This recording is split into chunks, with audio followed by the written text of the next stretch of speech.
رمضان رمضان رمضان سكون واطمئنان رمضان رمضان رمضان سكون واطمئنان۔ آج کے ہمارے درس کا آغاز چھٹے پارے سے ہوگا۔ چھٹے پارے کی ابتدا میں اللہ جل جلالہ نے حکم دیا کہ اللہ جل شانہ برائی کے اظہار کو پسند نہیں فرماتے۔ یعنی اگر ایک آدمی سے کوئی خطا ہو گئی، کوئی گناہ ہو گیا، تو اس گناہ کو ظاہر کرنا اور لوگوں کو بتاتے پھرنا یہ صحیح نہیں ہے۔ جہاں تک ہو سکے اس گناہ پر پردہ ڈالنا چاہیے، چاہے اس گناہ کا تعلق انسان کی اپنی ذات کے ساتھ ہو۔ اپنا ماضی لوگوں کے سامنے بیان کرنے کی ضرورت نہیں کہ پہلے میں ایسے تھا اور اب میں ایسے ہوں۔ جب اللہ سے توبہ کر لی، اللہ نے گناہ معاف کر دیا، تو پھر اب اس کے اظہار کی ضرورت نہیں۔ یہ بات اللہ کو پسند نہیں ہے۔ اور چاہے اس گناہ کا تعلق کسی دوسرے مسلمان کے ساتھ ہو، من ستر مسلمن ستر اللہ یوم القیامہ، جس نے کسی مسلمان کے عیب پر پردہ ڈالا، اس کے گناہ پر پردہ ڈالا، اللہ کل قیامت کے دن اس کے عیوب پر پردہ ڈالیں گے۔ ہمارے ہاں معاشرے میں یہی ہے کہ ایک نے کسی کی کوئی کمی کوتاہی دیکھی، وہ دوسرے کو بتا دی، دوسرے نے تیسرے کو، تیسرے نے چوتھے کو۔ معاشرے میں وہ اس کو رسوا کرنے کے درپے ہو گئے۔ ایسا نہیں فرمایا۔ جو کسی مسلمان کی پردہ دری کرتا ہے، بہت سخت وعید ہے مسلمان کی پردہ دری کرنا، اس کے عیوب کو پھیلانا۔ فرمایا اللہ جل جلالہ ایسے آدمی کو بسا اوقات ایسی سزا دیتے ہیں کہ گھر بیٹھے رسوا فرما دیتے۔ اس لیے فرمایا لا يحب اللہ الجہر بالسوء من القول الا من ظلم۔ صرف ایک صورت میں ظلم و زیادتی کو دوسروں کے سامنے بیان کرنے کی اجازت ہے کہ جب مظلوم حصول انصاف کے لیے ایک آدمی پر ظلم ہوا ہے، اس کے ساتھ زیادتی ہوئی ہے، اور وہ انصاف کے حصول کے لیے مقدمہ دائر کرتا ہے اور قاضی کی عدالت میں اپنے اوپر بیتے ظلم کو بیان کرتا ہے تاکہ مجھے انصاف ملے، تو اس کی شریعت نے اجازت دی ہے الا من ظلم۔ لیکن ساتھ ہی فرما دیا قرآن کریم میں من عفا واصلح فاجرہ علی اللہ۔ اگر ایک آدمی ظلم کو سہ جائے، برداشت کر جائے اور شکوہ زبان پر نہ لائے، معاملہ اللہ پر چھوڑ دے، معاف کر دے، صلح کر لے، فرمایا اجرہ علی اللہ، اس کا اجر اللہ کے ذمہ ہو گیا، اس کا اجر اللہ کے ذمہ ہو گیا۔ اور جس نے اپنا معاملہ اللہ جل شانہ کی عدالت میں پیش کر دیا، دنیا کی عدالت میں پیش کرنے کی سکت اور طاقت نہیں تھی۔ بہت سے لوگ وہ اپنے ماتحت کمزور لوگوں پر اس وجہ سے ظلم و زیادتی کرتے ہیں کہ یہ ہمارا کچھ نہیں کر سکتے۔ تو اس لیے سوچنا یہ چاہیے کہ جو کچھ نہیں کر سکتا وہ بہت کچھ کر سکتا ہے۔ جو ظاہری دنیا میں کچھ نہیں کر سکتا وہ بہت کچھ کر سکتا ہے۔ کیا کہ وہ اللہ کی عدالت میں اگر تیرا مقدمہ رکھ دے تو پھر اللہ کی پکڑ سے کوئی بچا نہیں سکتا۔ اس لیے کہ ان اللہ لا یظلم مثقال ذرہ، دنیا کی عدالتوں میں پیسہ تعلقات چل جاتے ہیں، لیکن اللہ کی عدالت ایسی ہے، فرمایا ذرے کے برابر بھی، ایک ذرے کے برابر بھی ظلم نہیں ہوگا۔ ذرہ کسے کہتے ہیں؟ کبھی آپ نے دیکھا ہوگا سورج نکلتا ہے اور دیواروں میں اگر چھوٹا سا دیوار میں سوراخ ہو، یا عموماً روشن دان کے ذریعے جو روشنی سورج کی کمرے کے اندر آ رہی ہوتی ہے، تو ہم دیکھتے ہیں اس میں ہمیں چھوٹے چھوٹے ذرات اڑتے ہوئے محسوس ہوتے ہیں۔ اس روشنی میں چھوٹے چھوٹے ذرات اڑتے ہوئے محسوس ہوتے ہیں، جو آنکھوں سے بہت کم نظر آتے ہیں، غور کرنے سے معلوم ہوتا ہے جیسے دھول مٹی سے اڑ رہی ہے۔ وہ جو چھوٹا ہوتا ہے نا، اس کو ذرہ کہتے ہیں۔ تو اللہ کی عدالت ایسی ہے، وہاں ذرے کے برابر بھی ظلم نہیں ہوگا۔ اس لیے بعض علماء نے لکھا ہے کہ وہ آدمی آپ کا محسن ہے جس نے آپ کی ہوئی زیادتی کا آپ سے دنیا میں بدلہ لے لیا۔ میں نے اگر کسی کے ساتھ ظلم و زیادتی کی ہے اور اس نے مجھ سے بدلہ لے لیا، تو ہم سیخ پا ہوتے ہیں کہ یہ میرے مقابلے میں اتر آیا۔ اللہ والے فرماتے ہیں وہ میرا اور آپ کا محسن ہے، اس نے اپنا معاملہ دنیا میں صاف کر لیا ہے، ہمارا معاملہ برابر ہو گیا۔ ایسا نہ ہوا کہ اس نے اللہ کی عدالت میں اگر وہ مقدمہ دائر کر دیتا تو پھر معاملہ بہت مشکل تھا۔ حضور پاک صلی اللہ تعالی علیہ وسلم نے اپنی مبارک زندگی سے اسی کی تعلیم دی، فرمایا تخلقوا باخلاق اللہ، اے میری امت کے لوگوں، اللہ جل جلالہ کی صفات اپناؤ۔ بعض اللہ تعالیٰ کی صفات ایسی ہیں جو بندے کو بندہ اپنانا چاہے تو اپنا سکتا ہے۔ مثلا فرمایا اللہ جل شانہ کی ایک صفت معاف کرنا ہے، معاف کرنا ہے۔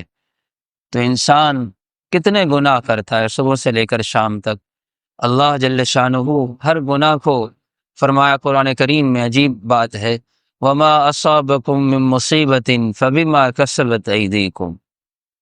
قرآن کو سمجھا نہیں ہم نے، ورنہ قرآن تو ایک واضح کھلی کتاب ہے، نصیحت نامہ ہے۔ فرمایا لوگو، جو تم میں سے کسی کو کوئی مصیبت پہنچتی ہے، فبما کسبت ایدیکم، یہ تمہارے اپنے کیے ہوئے اعمال کا نتیجہ ہوتی ہے۔ وَيَعْفُو عَنْ كَثِيرٍ وَيَعْفُو عَنْ كَثِيرٍ، تمہارے بہت سے گناہ تو ایسے ہوتے ہیں اللہ وہ تمہارے ویسے ہی معاف فرما دیتے ہیں۔ جن گناہوں پر تمہارے اوپر آزمائشیں آتی ہیں وہ گناہ تو بہت تھوڑے ہوتے ہیں۔ جیسے ایک بندہ دوسرے کو کہ یہ تو میں نے تجھے بہت تھوڑی سزا دی ہے، ورنہ تیرا جو جرم تھا وہ جرم تو بہت بڑا تھا۔ اس لیے اللہ معاف فرما دیتے ہیں۔ تو انسان کو بھی چاہیے کہ اللہ تعالیٰ کی یہ صفت اپنائے، معاف کرنے کی صفت اپنے اندر پیدا کرے۔ اللہ جل جلالہ ایسے آدمی پر پھر اپنی خاص رحمت نازل فرماتے ہیں۔ ساتھ ہی حضرت عیسیٰ علیہ السلام کا واقعہ ہے۔ حضرت عیسیٰ علیہ السلام کے متعلق یہود و نصارہ میں افراد تفرید پائی جاتی ہے۔ حضرت عیسیٰ علیہ السلام کو عیسائیوں نے، جنہیں نصارہ بھی کہا جاتا ہے، قرآن کریم میں جو نصارہ کا لفظ آتا ہے تو نصرانی ہو، نصارہ ہوں یا عیسائی ہوں، ان تینوں کا ایک ہی مطلب ہوتا ہے۔ تو انہوں نے کیا کہا، ان کے حضرت عیسیٰ علیہ السلام کے بارے میں تین نظریے تھے۔ بعض نے کہا نعوذ باللہ خود خدا ہیں، اللہ جل شانہ کا درجہ دے دیا، اور بعد نے کہا لقد کفر الذین قالوا ان اللہ ثالث ثلاثہ، اللہ تین میں سے تیسرا، یعنی نعوذ باللہ ایک رب مانا اللہ کو، ایک رب مانا حضرت عیسیٰ علیہ السلام کو، اور ایک رب مانا حضرت مریم علیہ السلام۔ اللہ جل شانہ نے اس عقیدہ بد کی بھی تردید فرمائی، اور یہود حضرت موسیٰ علیہ السلام کے پیروکار وہ حضرت عیسیٰ علیہ السلام کے مخالف ہو گئے، کیونکہ حضرت موسیٰ علیہ السلام کا زمانہ پہلے تھا اور حضرت عیسیٰ علیہ السلام کا زمانہ بعد میں تھا۔ حضرت عیسیٰ علیہ السلام تشریف لائے، انہوں نے اپنی امت کے افراد کو سمجھایا اور اپنی نبوت کی طرف لوگوں کو بلایا، تو یہودی ان کے دشمن بن گئے اور نعوذ باللہ قتل کے درپے ہو گئے، اور 4000 یہودیوں نے حضرت عیسیٰ علیہ السلام کے گھر کا محاصرہ کر لیا۔ لیکن اللہ جل جلالہ نے اپنی رحمت سے انہیں روشن دان کے ذریعے آسمانوں پر اٹھا لیا۔ بر رفعہ اللہ الیہ، اللہ نے اٹھا لیا۔ وکان اللہ عزیزا حکیما، 4000 آدمیوں کے محاصرے میں ایک آدمی آسمان پر چلا جائے اور صحیح سلامت جائے، کسی کو پتہ ہی نہ چلے، کیسے ہو سکتا ہے؟ فرمایا یہ تمہاری سمجھ میں آنے کی چیزیں نہیں ہیں۔ کان اللہ عزیزا، اللہ غالب ہے، اللہ غالب ہے۔ جب ایسی باتیں آتی ہیں تو لوگ کہتے ہیں، اعتراض کرنے والے، کہ یہ کیسے ہو سکتا ہے، ملحد قسم کے لوگ، کہ روشن دان سے آدمی جائے اور آسمانوں پر زندہ پہنچ جائے۔ وجہ یہ ہے کہ دین کو عقل کے ذریعے سے سمجھنے کی کوشش کی گئی۔ حضرت علی رضی اللہ تعالیٰ عنہ نے 14 صدیاں قبل یہ مسئلہ ہی حل کر دیا۔ فرمایا لو کان الدین بالرأی لکان باطن الخف اولا من ظاہرہما، کہ اگر دین کا تعلق رائے کے ساتھ اور عقل کے ساتھ ہوتا تو پھر مسا موضوع کے نیچے کیا جاتا، موضوع کے اوپر نہ کیا جاتا۔ لیکن میں نے رأیت رسول اللہ صلی اللہ تعالی علیہ وسلم یمسح علی ظاہرہما، لیکن میں نے نبی کریم صلی اللہ علیہ وسلم کو موضوع کے ظاہر پر مسح کرتے ہوئے دیکھا۔ یہ ایک اصول بن گیا رہتی دنیا تک۔ آپ نے دیکھا سردیوں میں موزے پہنے جاتے ہیں پاؤں پر، اس پر مسح کا طریقہ کیا ہوتا ہے؟ اوپر سے ہاتھ کو تر کر کے پھیرا جاتا ہے، حالانکہ مٹی، گرد و غبار اوپر لگتا ہے کہ نیچے لگتا ہے؟ نیچے لگتا ہے، تو اس کا تقاضا یہ کہ صفائی نیچے سے ہونی چاہیے، تر ہاتھ نیچے پھیرنا چاہیے تاکہ مٹی اور گرد و غبار اتر جائے، لیکن نہیں، حکم کیا ہے؟ اوپر مسح کرو، عقل کے خلاف ہے۔ اسی طرح آپ دیکھیں حج کا موقع آتا ہے، حج کے اکثر مناسک حج جو ہیں وہ عقل کے خلاف ہے۔ ایک پتھر کی مورتی بنی ہوئی ہے، ایک پتھر ہے بہت بڑا، عمارت بنی ہوئی، اور سارے اس کو پتھر ماریں شیطان کہہ کر، یہ بڑا شیطان ہے، یہ چھوٹا شیطان ہے، عقل کے خلاف ہے، لیکن کرنا ہے۔ اور لاکھوں کروڑوں جانور قربانی کے موقع پر ذبح ہوتے ہیں، اللہ کا حکم ہے اگر کوئی آدمی قربانی کرنے کی بجائے اتنے پیسے کسی غریب فقیر مسکین کو دے دے تو قربانی کا عمل پورا نہیں ہوگا۔ اللہ کے نبی نے فرمایا کہ جو وسعت رکھتا ہو اور قربانی نہ کرے فلا یقربن مصلانا، وہ ہماری عیدگاہ کے قریب ہی نہ آئے۔ تو بہرحال دین عقل کے تابع نہیں ہے، عقل کو دین کے تابع کرنا ہے، عقل کو، سمجھ کو دین کے تابع کرنا۔ اللہ جل جلالہ نے اپنی رحمت سے عیسیٰ علیہ السلام کو آسمانوں پر اٹھایا۔ قرب قیامت میں دمشق کی مسجد کے مشرقی کنارے پر فرشتوں کے پروں پر اتریں گے، اور وہ امام مہدی کا زمانہ ہوگا۔ امام مہدی فجر کی نماز پڑھائیں گے، یہ اس امت کے آخری خلیفہ کا لقب دیا گیا امام مہدی کو، اور باقی نمازیں حضرت عیسیٰ علیہ السلام پڑھائیں گے، اور دجال کو قتل کیا جائے گا، اور اس کے ساتھ ساتھ جزیہ کا حکم، ٹیکس جو ہوتا ہے جزیہ، یہ منسوخ کر دیا جائے گا۔ جزیہ ہوتا ہے کہ اگر کہیں اسلامی حکومت ہے اور وہاں اس ملک میں، اس علاقے میں غیر مسلم رہتے ہیں تو ان سے ماہانہ یا سالانہ ٹیکس لیا جاتا ہے۔ جب وہ ٹیکس ادا کر دیتے ہیں تو ان کی مال جان کا تحفظ اسلامی حکومت کی ذمہ داری ہوتی ہے۔ ہماری حکومتیں بھی کرتی ہیں غیر مسلم اقلیت کا نام دے کر، یہ در حقیقت وہی نظام ہے جو حضرت عمر رضی اللہ تعالی عنہ نے اس کو جاری فرمایا اور پہلے بھی چلتا رہا۔ تو وہ جزیے کا حکم منسوخ ہوگا۔ اب دو ہی باتیں ہوں گی، یا اسلام لانا ہوگا یا بصورت دیگر، اگر اسلام کوئی نہیں لائے گا تو قتل کر دیا جائے گا، تیسری صورت نہیں ہوگی۔ تو اس میں ذرا اس بات کا بھی اہتمام کر لیا جائے، اکثر لوگ اس لفظ کو غلط پڑھتے ہیں، مہدی لفظ کہتے ہیں، لفظ مہدی نہیں ہے۔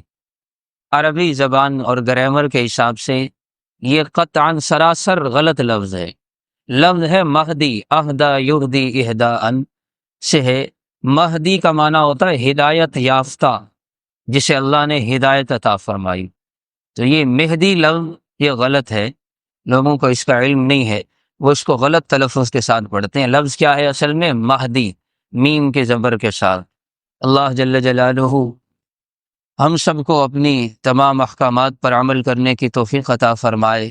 سورہ مائدہ کی ابتدا ہے، آپ علیہ الصلوۃ والسلام نے اس سورت کی بڑی فضیلت بیان فرمائی، فرمایا اپنی عورتوں کو سورہ نور سکھلاؤ اور اپنے مردوں کو سورہ مائدہ سکھلاؤ۔ سورہ مائدہ یہ سورت مبارکہ نبی کریم صلی اللہ علیہ وسلم کی حیات طیبہ کے بالکل آخری دور میں نازل ہوئی۔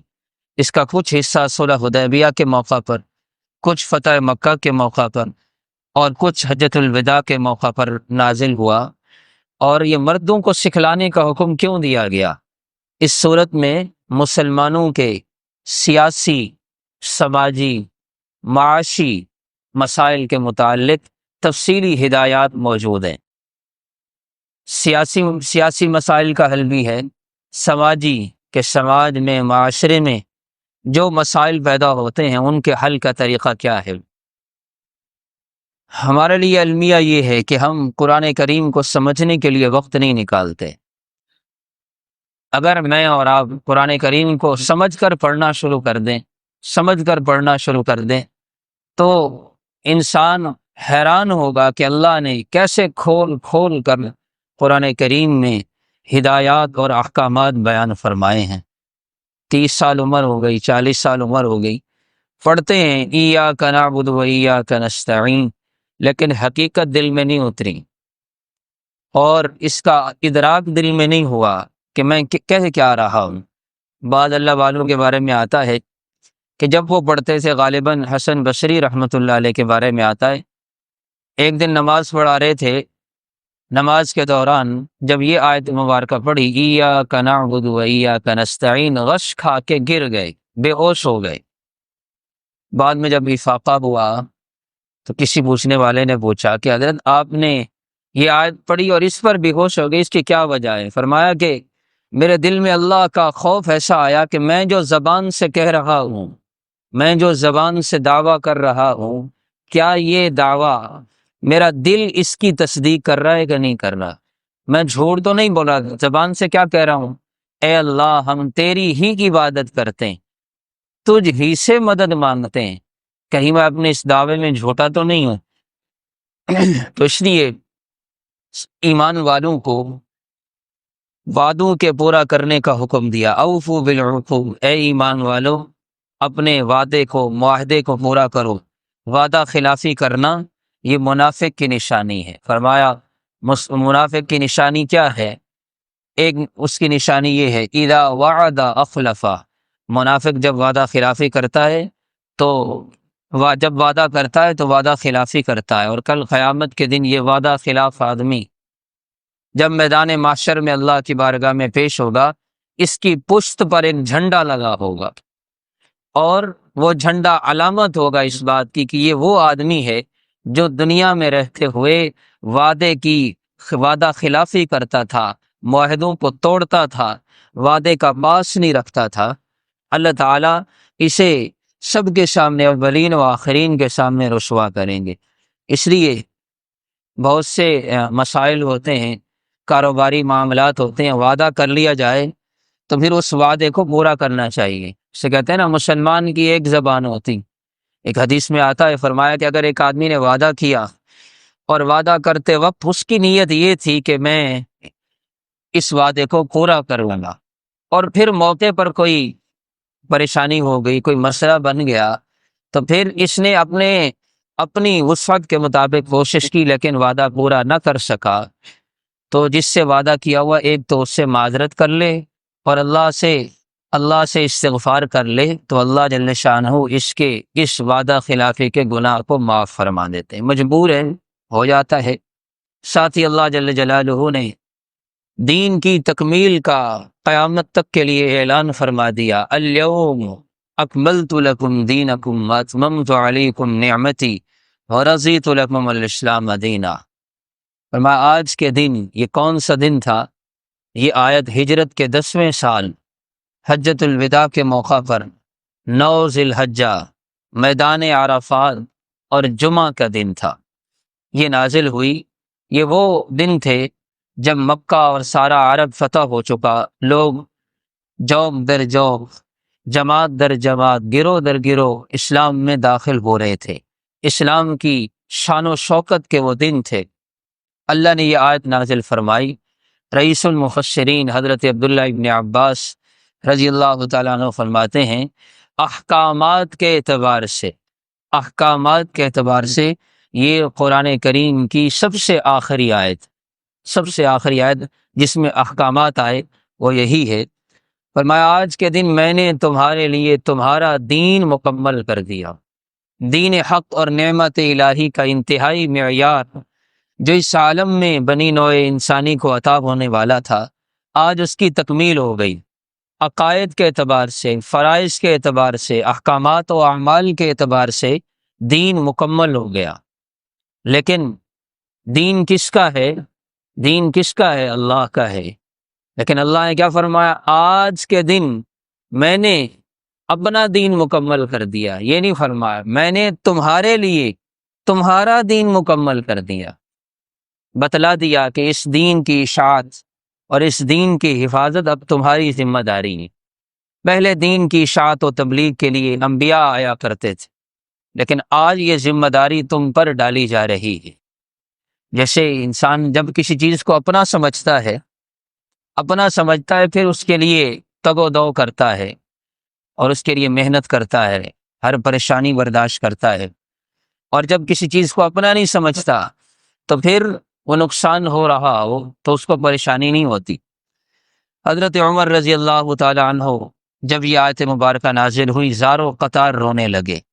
صحابہ کرام وہ مزاج شناس نبوت تھے، آپ کے مزاج کو جانتے تھے، قرآن اترتا دیکھتے تھے، آیت سنتے تھے، سمجھتے تھے کہ اس آیت کا مصداق کیا ہے۔ اس لیے قرآن کریم کی تفسیر کے متعلق سب سے قوی ترین قول وہ ہوتا ہے جس کی تشریح حضرات صحابہ کرام میں سے کسی صحابی نے کی ہو۔ حضرت عمر رضی اللہ تعالیٰ عنہ زاروں قطار رونے لگے۔ ایک صحابی نے پوچھا، اے عمر، اس آیت کے نازل ہونے پر اتنا کیوں رو رہے ہو؟ فرمایا تمہیں پتہ ہے اللہ نے اس میں کیا فرمایا ہے؟ میں نے تمہارے لیے تمہارا دین مکمل کر دیا۔ اللہ کے نبی کس لیے آئے تھے؟ دین پہنچانے کے لیے، اور دین مکمل ہو گیا تو نتیجہ کیا ہے کہ اب اللہ کے نبی صلی اللہ علیہ وسلم کی رحلت کا وقت قریب آ گیا ہے۔ ما یبکیک یا عمر، صحابی نے پوچھا ہے اے عمر تجھے کیا چیز رلا رہی ہے؟ فرمایا مجھے حضور پاک صلی اللہ علیہ وسلم کی جدائی کا صدمہ رلا رہا ہے۔ چنانچہ ایسے ہی اس آیت کے نازل ہونے کے 81 دن بعد آپ علیہ الصلوۃ والسلام اس دنیا سے فردا فرما گئے۔ اس لیے میرے محترم بھائیوں، یہ دین پھیلانا، اس کی ذمہ داری یہ انبیاء کے بعد سلسلہ نبوت ختم ہو چکا، ختم نبوت کے صدقے یہ ذمہ داری میرے اوپر، آپ کے اوپر عائد ہوتی ہے کہ خود بھی دین پر عمل کرنا ہے اور دوسروں تک بھی اس دین کی محنت کو، دین کی دعوت کو پہنچانا ہے۔ بس آخری واقعہ ہے حضرت آدم علیہ السلام کے بیٹے حابیل اور قابیل کا مشہور واقعہ ہے، آپ حضرات نے سن رکھا ہے۔ اس واقعے سے مجھے اور آپ کو جو سبق ملتا ہے بس اس کو دہرا کر بات ختم کرتے ہیں۔ دونوں بھائیوں نے قربانی کی۔ ایک بھائی نے قربانی میں میڑھا وہ ذبح کر کے پہاڑ پر رکھا، اور دوسرے بھائی نے گندم وہ پہاڑ پہ رکھی، کہ پہلے زمانے میں قربانی کا اصول یہی تھا کہ قربانی جو بھی ہوتی اس کو کر کے پہاڑ پر رکھ دیا جاتا تھا۔